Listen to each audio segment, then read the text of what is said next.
us, or I'm gonna make that RVR go away, or oh, he works for us. He's an just weird stuff, man. Yeah, that's man.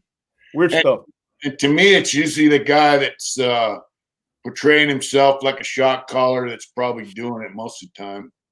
Yeah, they were not exempt. Like I said, it's a treacherous game, man. It's a treacherous game. Yeah. There's never, man, when I was younger, I was in prison. It was different. But like I said, I'm a biker. I grew up around bikers. So back then they had guys like, they had motorcycle club guys in there when I went to prison, different motorcycle clubs.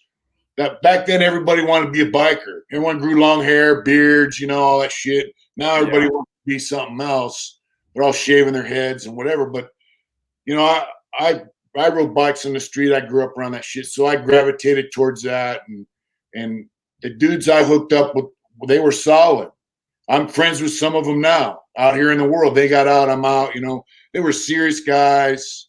There was some loyalty there, But to me, the dope fiend prison genre mentality, there's no loyalty there. Loyalty is far and few in between, man. Even on our side, the green side, and I've seen some grimy stuff, man. Some scandalous stuff. People selling their souls for the next rank, for the next promotion. So as a prison guard, like I knew staff, man, that were cool. They'd be like, "Hey, get rid of that tattoo gun, man. I tattoo. Yeah, I was good at it. I was known as one of the best guys on the yard, all that bullshit. I tattoo now. So, but staff be like, hey, fucking, get rid of that tattoo machine. Don't let me find it, whatever, But then you had other guys that would come in there and find, like one time I had a big pin with a little tiny piece of metal in there to open my radio, back in the day. And dude wanted to make a federal case out of it.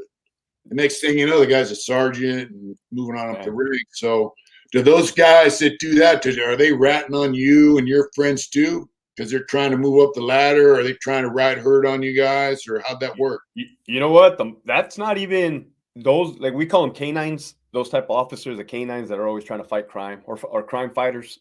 Yeah. It usually wasn't even the crime fighters that when they promoted, they didn't do us dirty. It was the ones that like pretended to be cool with us as officers, and they were probably just gaming us or using us, or they were probably rats back then, feeding the higher ups like information. Then they promote and they just go nuts. I've seen people lose their minds, man. Lose their minds. Ratting on you for just an extra piece of chicken or something. I mean, what like it can be, let me see it can be okay, you're not supposed to have cell phones inside the prison, right? Even staff members are not supposed to have a cell phone, right? It can be you pull out your cell phone, they go and they tell. That would be ratting. Just weird stuff that's none of their business. They'll go and they'll tell, like didn't even pertain to. Let's say two correctional officers got into it, a fight. They happen, and one goes and just tells, or one of the assailant, one of the fighters goes and tells because he got beat up, and it's like, why would you do that? Now they both get in trouble.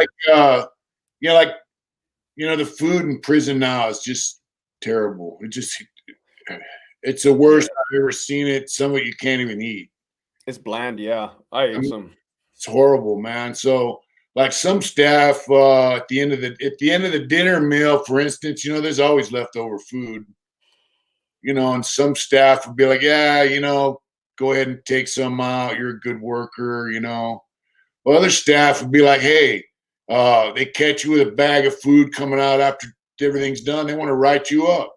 I was always like, I let a lot slide. And the reason why I let a lot slide is so if things got out of control, I can reel it back in. I can take something. It's kind of a give and take. Yeah. But yeah, some dudes were straight by the book. Like when I was a cook in Tracy, at the end of the day, I could always take out a few hamburgers or, we had steak back then.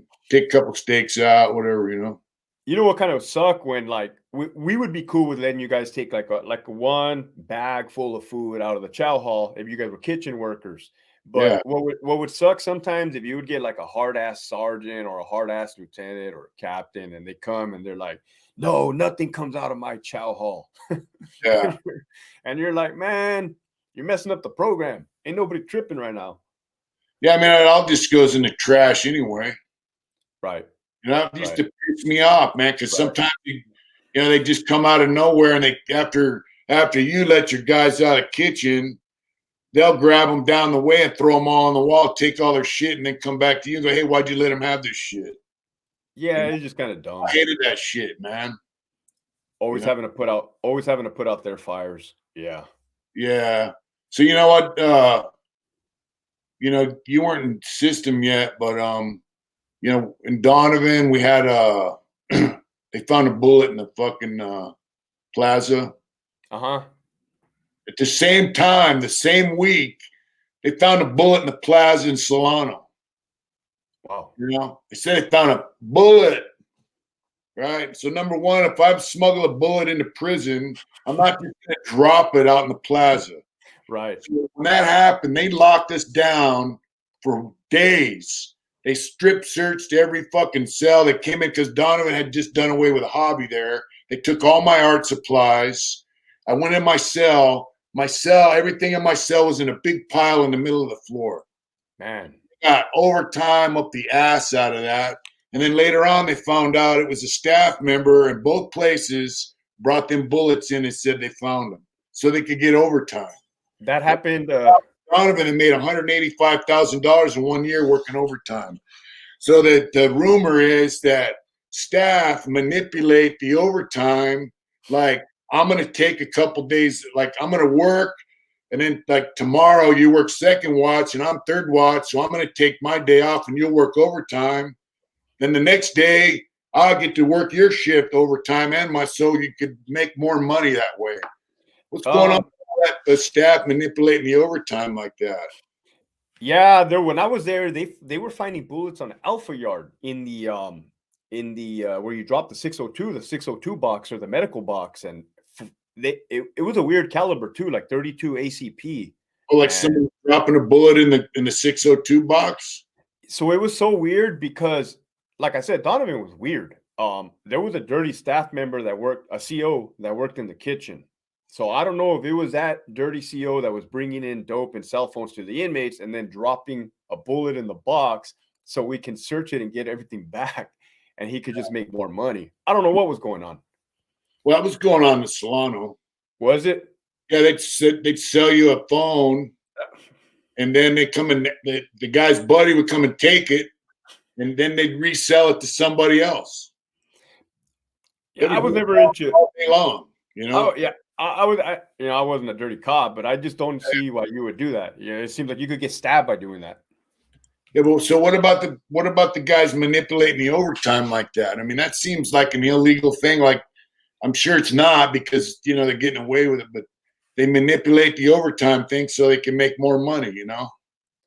They It's crazy. one of my peers, he was a lieutenant. He made over $200,000 1 year. Over $200,000 overtime. Are lieutenants on salary? Captains and above are salary. Right.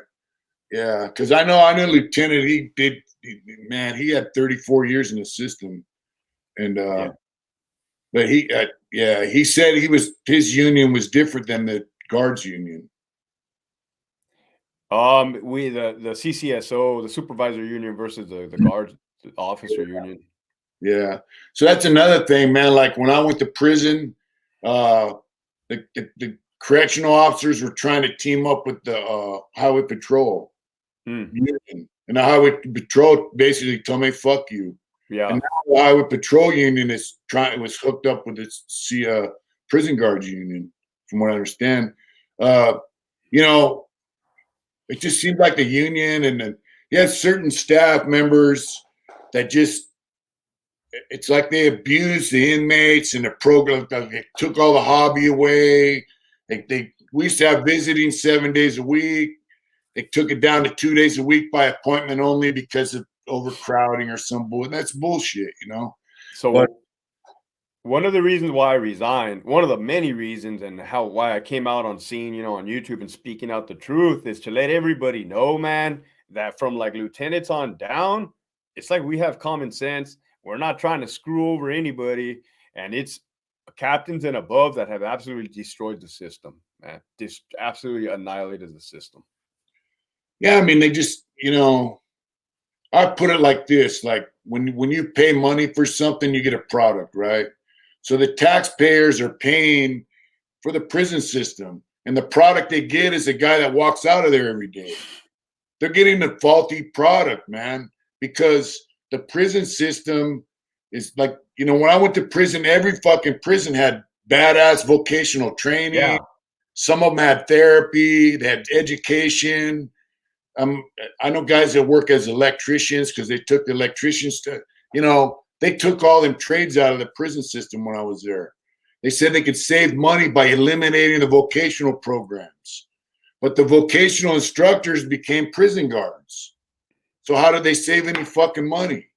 It's all a scam, man. It's a scam. It's you know what they say, the rich get richer. It's a scam. But I remember they took away small engine repair, auto body.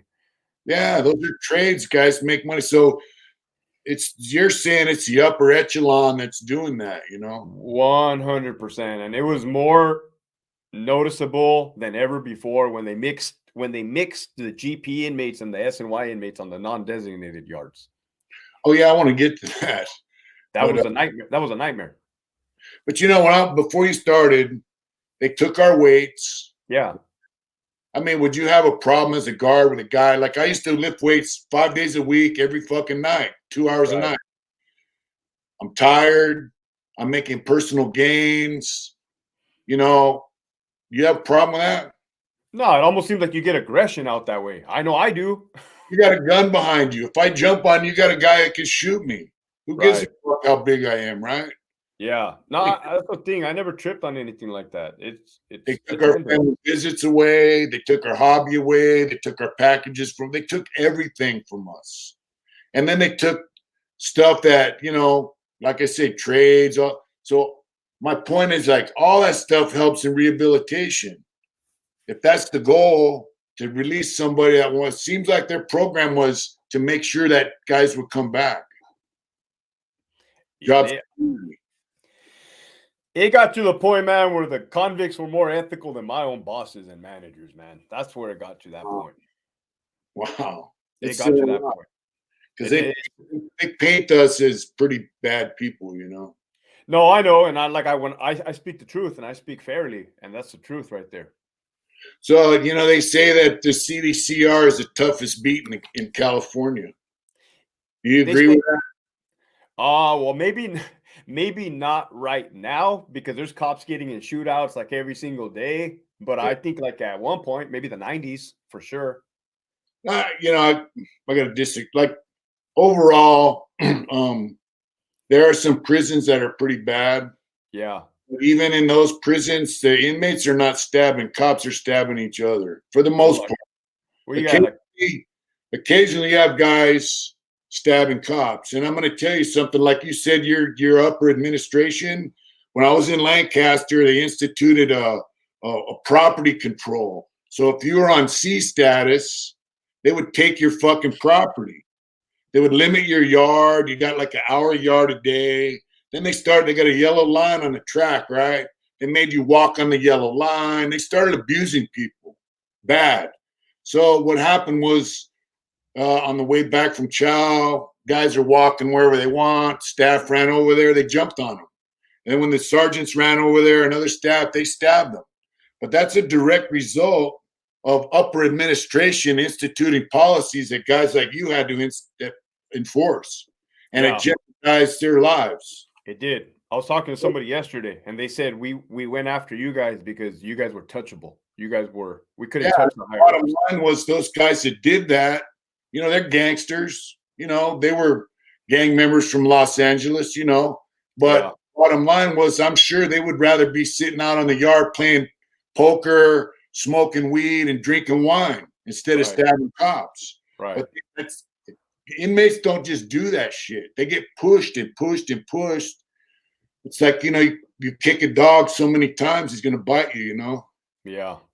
So, I agree with you. Upper administration, they don't know what the fuck they're doing, It's gotten worse, man. It's gotten it's on a whole you wouldn't be able to you wouldn't fathom it. It's out of control. Like what's the deal?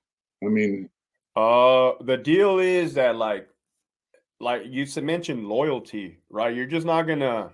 I mean, we got families, right? I got daughter, we got wives, we got families. That is a source of income. That's for many, including myself at that time. That's our way of life. That's how we put food on the table, pay the rent. for Um, sure.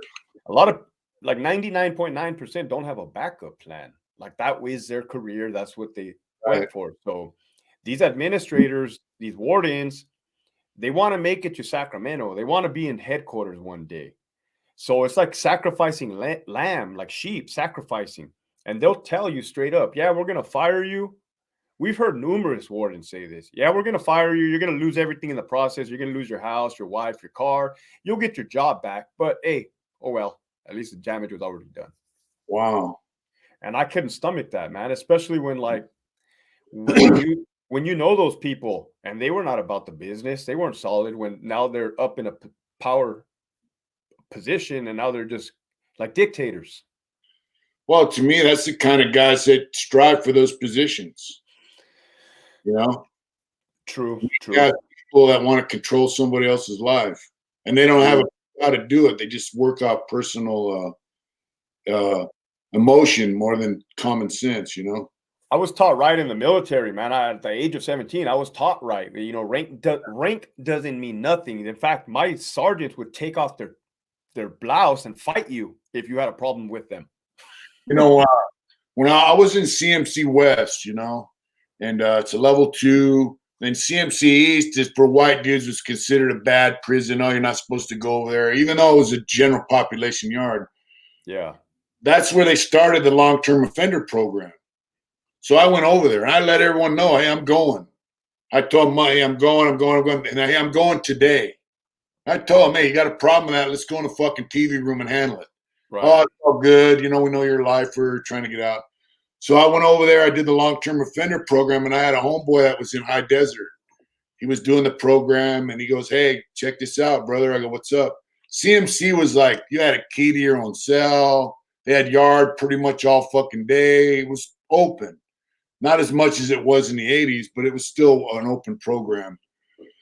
He goes, hey, this cop used to be in High Desert with me. I go, yeah. He goes, he went up and told him, within the next year, you should get out of here. And he goes, why? He goes, because administration doesn't like this prison. They don't like the way it's run. There was almost never any problems there. Everybody's programming. He goes, they're going to bring a bunch of gangbangers here, and they're going to fuck this program up bad within the next year. I go, that's bullshit. Well, guess what? Within the next year, a week before I paroled, they had a fucking riot there. A couple guys died. A bunch of guys they did exactly what that guy said they were going to do. Why do they do that shit? I don't even know. We don't even know. We don't even know, to the point where it's frustrating because, hey, man, we're trying to do our job. We got, within an 8-hour span, we have duties, right? We have responsibilities, and we can't even do our basic functions because we're dealing with this mess. Yeah. So, I mean, just, from your own perspective, what's the goal in destroying a fucking prison that's programming people program? There's no problems. There's no violence for the most part. I mean, they had fights and all that shit, but I mean, what's the goal in doing something like that? I've come to realize something, man, especially being a lieutenant and observing these people and how they operate. I wouldn't even call them people, but observing these individuals. They're the type of people that their area of operations is all messed up because they are incompetent, literally incompetent. So they're the type to be like, look over there, look, that's all messed up. Like smutting people up, smutting.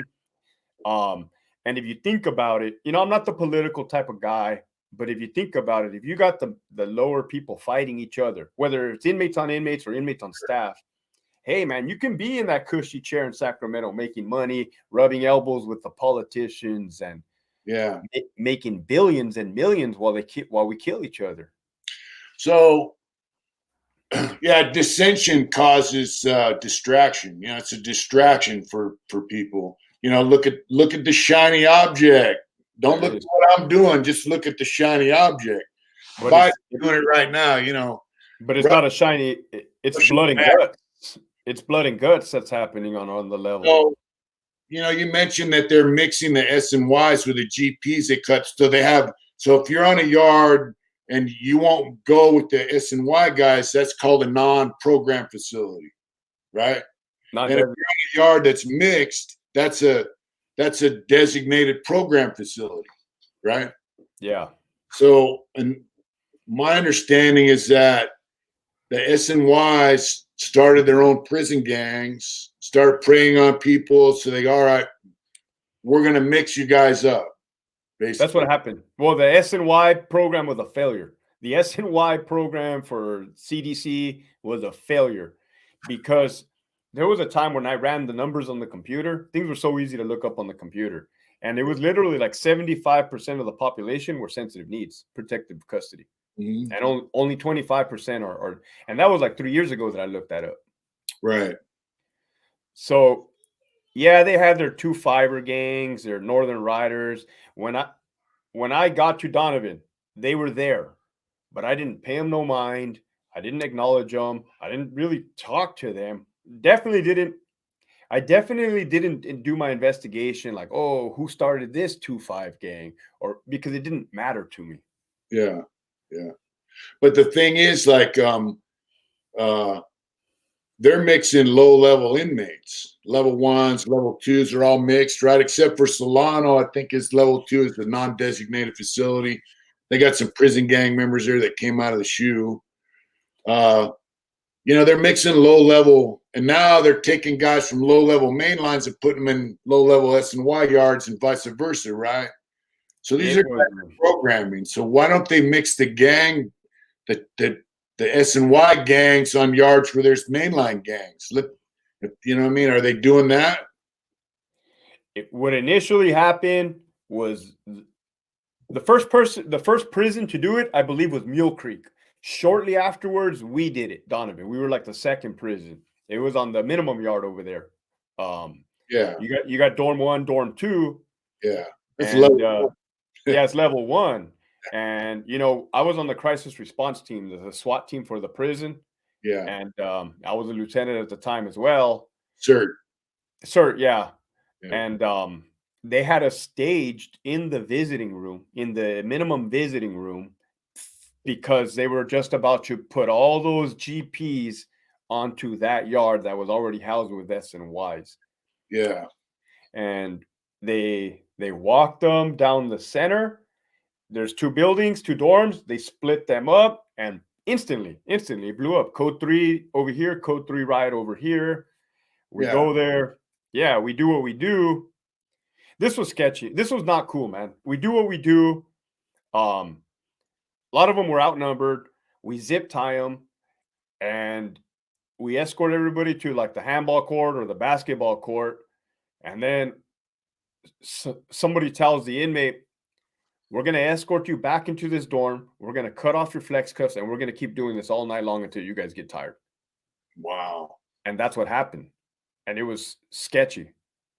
It was not cool. For white dudes, you can't say, when they were doing interracial selling, they tried. Yeah. White dude, you can't refuse. Right. You got to go, and then you got to get off. Right. Right. And so to go to an SNY yard, you can't say, no, I don't want to go. You have to go and get off. And then you have to get off. Well, they were getting off. That policy is, there's no, you don't run away from it. You got to deal with it, Pretty much all the races were getting off. All the races were going there and getting off. And do you think they're taking like inmates on that are GP that they don't like? Say some fucking lieutenant don't like me and he wants to fuck me around, so he transfers me to an SNY yard, a designated program yard, just because he knows I'm going to get in a wreck. Not to that extent, but you know how Alpha Yard at Donovan, you know how two of those buildings were EOP? Yeah.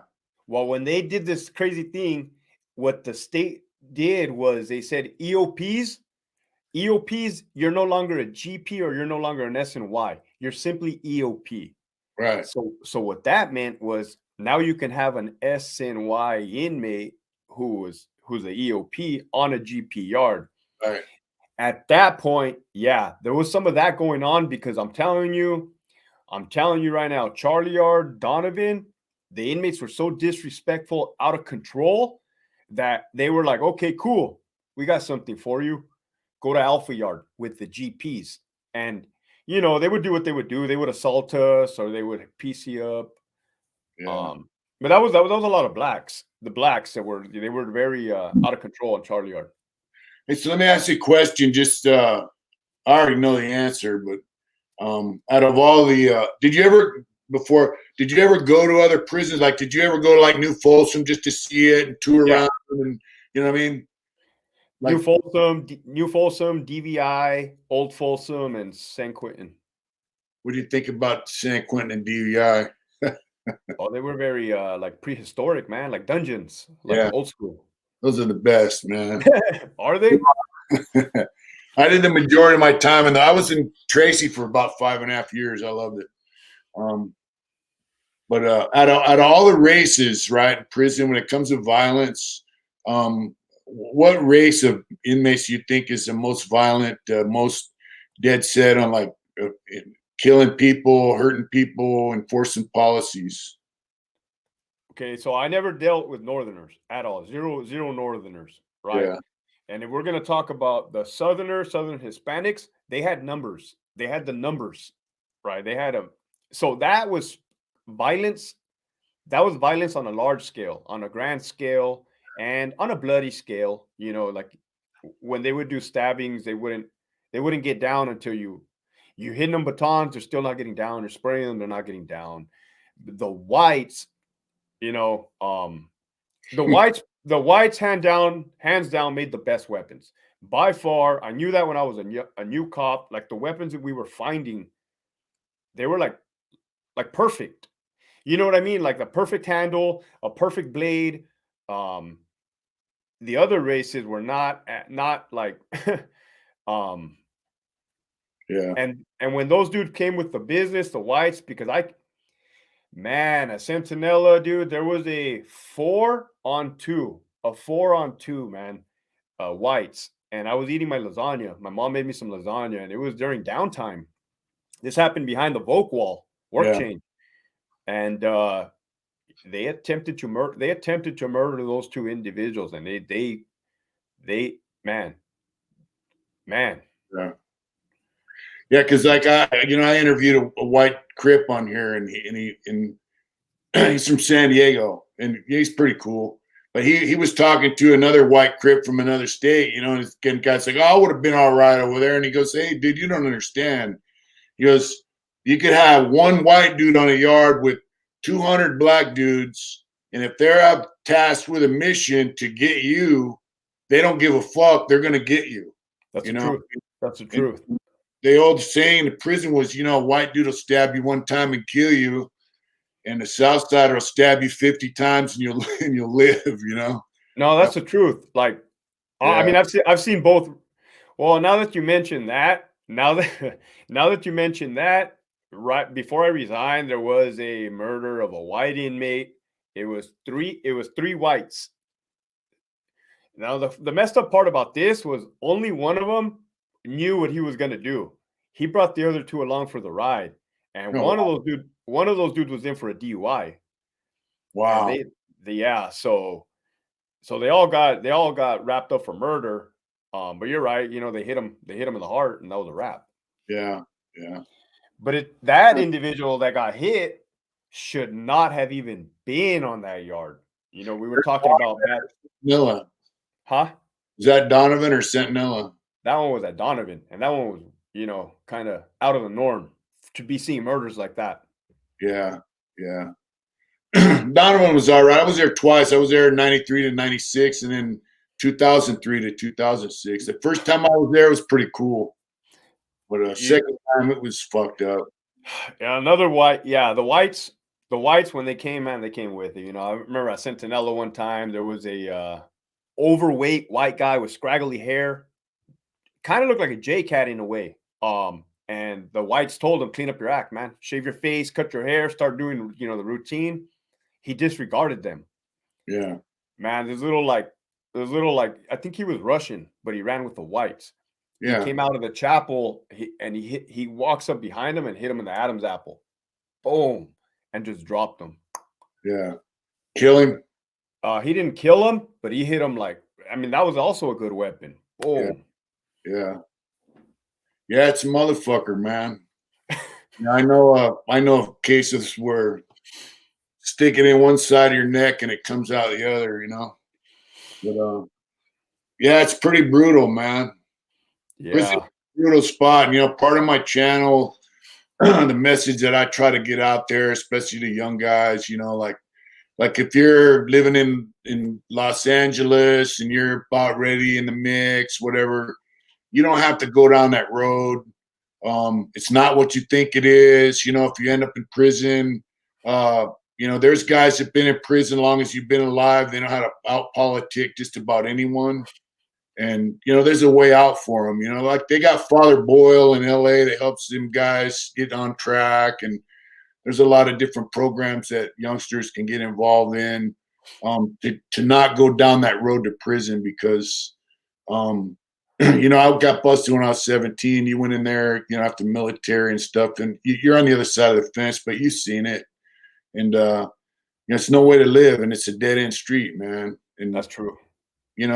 it's hard once you're in there. It's like I had a life sentence, I did 38 years, and by the time, I had 25 years and I was over it. It was embarrassing being in prison, actually. Man. But, they don't have to go down that road. And if they do, it's really hard to get out of it. So, yeah, it's a brutal place to live, man. The stress alone is, what was your stress level like when you were working as a CO?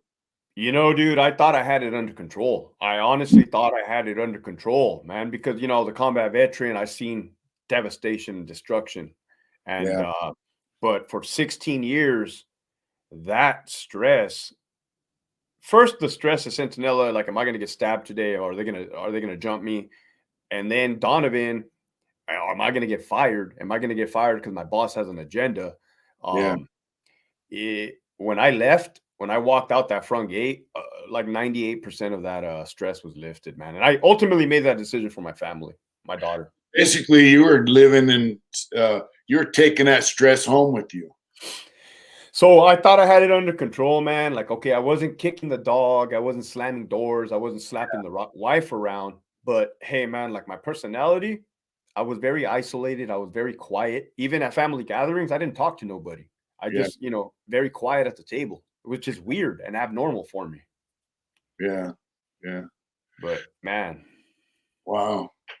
It's like a giant machine and it just grinds people down on both sides of the fence. it does. It does. And I speak about trauma, because I've overcome a lot of my trauma. And trauma is trauma. You didn't have to have go to war to have PTSD. Yeah, You yeah. know, You know, like I knew that the guy, he was a lieutenant I told you about. I knew him when he was a CO and all that shit, Rudy Power. I got in trouble when I was in Donovan. I went there for a Cat T program and I got a job as emergency plumber. I got override. Then I got in trouble and they were taking my override and they were sending me to Corcoran, which whatever. And Rudy goes, I'm going to talk to that Captain Lobatos for you. Like, all right. And he goes, it's bullshit, This captain was a real asshole. He lived in Tijuana, but he worked in Donovan, So yeah, anyway, I seen Rudy a while back after that, and he goes, you know what, man? He goes, I thought about it, and he goes, if I go and ask that dude, hey, speak up for you, he's going to ask me, why are you speaking up for an inmate? Why are you speaking up for this inmate? And really, all it was I respected him, he respected me. That's all it was. You know, back then, but just to, so he couldn't trust his fellow coworker. You know. I spoke up for a dude one time, actually a couple times, man, because I was a fair guy and I wasn't playing that political. Believe me, man, I wasn't trying to. Once I made lieutenant, I parked it there. I Yeah. wasn't trying to get any higher. I could care less. Yeah. But this one chief deputy warden that came down, man, this clown. So it was Delta Yard. One of the inmates, there were two cellies. Why one of them got beat up really bad. He got beat up. He got beat up on the day room. They just so happened to find him in the cell when he was cleaning himself up. So his cellie was a programmer, was going to school, was a straight programmer, man. And the chief deputy warden tells me to lock him up. And I'm Yeah. like, hey, I'm not gonna lock him up. Like, hey, this dude did not beat up his cellmate. Like you can see, Yeah. like other people were telling me too. Like even like word was coming in, like, hey, this dude got his ass handed to him in the day room by like a bunch of dudes. Yeah. And ultimately, yeah, I did have to lock that one dude up, but that was just a rank thing. You know, he was a chief deputy warden. I was a lieutenant. Because you worked on the yard, you knew that I guy. knew. You knew. I knew one. Telling you the guy didn't do it. You know. Yeah, it's not like, oh, I didn't think he was lying, or you could definitely tell that that dude did not do that. It was this dude got his ass handed to him in the day room. Yes, but that deputy warden wanted him locked up regardless. Investigation. You had to run an investigation, right? Yeah, you're in there for your pending an investigation. Investigations cost money. It's a whole. Yeah. It was just not even worth it. Yeah, that's fucking crazy. Yeah, and you know, like the difference now, like that lieutenant I told you about, he worked, you know, he worked in Pall Mall, he worked around gangs, and so years later he was in Donovan. He was working yard two, and this guy comes out of chow hall. He's passed away now, so he had big S Superman. They call him Superman. It's rest in peace, Tim Holloway. So he comes out of chow, and Rudy's standing there looking at him walk away, and he goes, "Hey, Superman." And the guy turns around and comes back, and he goes, "You know, Lieutenant, there was a time when I used to answer that name, but now I just like to go by Tim Holloway." Because he was a gang member. He got out of prison, stayed out so long. Once they started locking them guys up, he was out. He dropped off the radar. And so Rudy just shook his head. He goes, "All right." And he told me, you know, I watched the guy for a while, and he was not a problem. So he never said anything. None of the other staff even knew who the guy was. Yeah. Because he'd been around so long, he knew. He was a prison gang member that just kind of quit on the streets. Yeah. He let him do his time, you know, but there are other staff that would have locked that guy up in a heartbeat, you know. There was you remind me of another situation, man, on Delta Yard. It was a white inmate. He was a clerk. And I had a rapport with the guy, you know, and this was weird. This was weird. So I get a call from the officer in the building, housing unit like 20. He says, "Hey, LT, I just found a weapon, a knife, in the inmate's laundry bag." I said, the officer said, "But I don't think it's his." I'm like, "Well, what are you talking about, man? You just said you found a knife in his laundry bag." He's like, "Hold on." So he tells me the story that and this was an SNY yard, man. I thought this guy was going to kill him for sure. That a black dude planted a weapon in that dude's laundry bag and went and told the cops, "Hey, go check his laundry bag. He has a knife in there." So when the officers found it, yeah, they found the knife. So I put both of them in the holding cages, and I'm trying to figure it out, right? Yeah.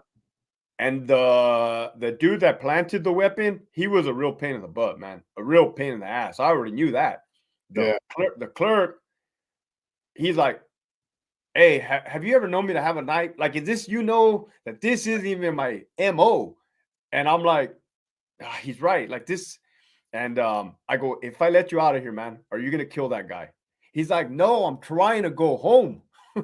So like, yeah, I cut him loose with that chance. I thought he was gonna kill him. I would have probably killed the guy, but let them both go out. yeah, but that was a weird thing about Donovan, is that it was like no honor in a way. Like I thought somebody was gonna get killed for sure. Yeah, that's crazy. especially planting a weapon on another person. Like when I was there, that was a reception yard, and so Yeah. I had a homeboy that was a clerk over there, and so there was South Sider on the yard, shot collar guys, veteranos, tattooed up. They would come into the office and say, "Hey, Lieutenant, can I talk to you for a minute?" And you go, "Yeah, sure." And they go and they'd look at my friend Frank, like, he goes, "Whatever you got to say, you can say in front of my clerk." And they would basically be in there begging, not because they didn't want to go to Centinela, they didn't want to go to Calipatria, and they're basically snitching to get off the bus. So weird. So weird. Yeah, it's weird shit, man. It just really prison's weird. And everyone has this idea that prison is cut and dried, convict code. It's not like that. There's no more code on either side, green or blue. The codes are gone. Even on the streets, ain't nobody carrying themselves like the men like they should be. Yeah. There was a lieutenant there too. I forgot his name. He was on the 1 yard, A yard now, but South Sider guy went in there. He goes, "Hey man, you got to lock me up." And he said, "They're gonna stab me." And so this is like in the '90s, like '95. And he goes, "Well, who's gonna stab you?" He goes, "I can't say, but they're gonna lock me up, or they're gonna stab me. You gotta lock me up." He said, "Get the fuck out of my office until you want to come over here and tell me who's gonna stab you. Come back when they stab you." And about a half hour later, he walked over there they stabbed him. They stabbed him in the neck and shit. That lieutenant got in a lot of trouble. Oh, for that incident? Yeah, he got in a lot of trouble. Wow. He said that, when the guy went over there and told me they're going to stab me, he should have locked him up. Yeah, you're But supposed to. told him, "Hey, if you don't want to tell me who's going to stab you, then get the fuck out of my office." And Yeah, then you get in trouble for that. half hour later, he went over there, they stabbed him, and then he got locked up, But yeah, but that's how hard it used to be to check in. Now they just check anyone in. Easy peasy. Well, shit, man. Any last comments or anything you'd like to say before we wrap up? Yeah, man. Thanks for having me on your show. Nice meeting you, dude. Keep doing your thing. Yeah, it's pushing that positivity. Especially you're like a dinosaur, man. Like an OG, last of a dying breed. It's a Yeah. good thing. Hey, so what are your what if somebody's thinking about becoming a correctional officer, man? What's your take on that for them? I can't lead nobody down that path, man. I can't. Yeah. I would say, hey, it's a great career, benefits, money. Just you're not gonna. It's not what you expect it to be. So like for women, they make the same amount of money as men in there. Yep. And that's a hard thing for women to do out here in the world. Yeah. What would you say to some 20-something lady that's thinking about becoming a correctional officer? I would tell them don't do it. I would tell them don't do it, but they're gonna do it regardless. So what if they do? I mean, what are they facing? Like It's the same. I've seen the same cycle. It's the same cycle. If they're married, they're gonna get divorced when they get in there. They're gonna shack up with a coworker. a It's lot of I've seen it 99.9%, 99.9. what inmate manipulation. So they get manipulated by staff and inmates. I mean, yeah, it's a testosterone driven alpha males. I've seen numerous times female staff get walked off for sexual relationships with inmates. Yeah. So yeah, I knew a Lieutenant Sweeney and Sergeant Carr. They were both females. They were pretty good at their job. Yeah, No shit, but it's a rough job for a woman. But if they can deal with it, there's solid female cops, like solid to where if it cracks off, they're gonna be right there, and that's cool, right? But the majority fall victim to what I just said. yeah, it's kind of sad. All right, man. Well, take care. Keep doing it. Thank you. Likewise. Thanks Cool. Keep in touch, man.